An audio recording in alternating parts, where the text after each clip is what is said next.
Le 8 mars, une journée pour toutes les femmes, sauf les juives. Le 8 mars, la grande manifestation pour les droits des femmes défilera dans toute la France.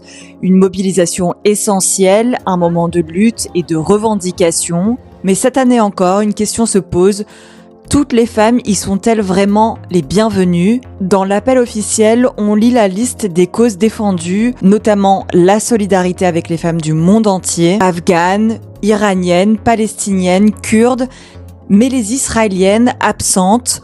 Pourtant, le 7 octobre dernier, des centaines d'entre elles ont été victimes de crimes de guerre, de viols de masse et d'enlèvements.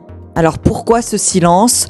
L'an dernier, j'ai déjà eu la chance d'interviewer Caroline, l'une des fondatrices du collectif Nous Vivrons, qui s'était mobilisée pour dénoncer l'antisémitisme. Le collectif avait obtenu l'autorisation de manifester. Pourtant, sur place, elles ont été insultées, menacées, poussées hors du cortège. On entendait, je cite, « sale juive »,« nazi », ou encore Israël assassin. Au final, c'est la police qui a dû les exfiltrer.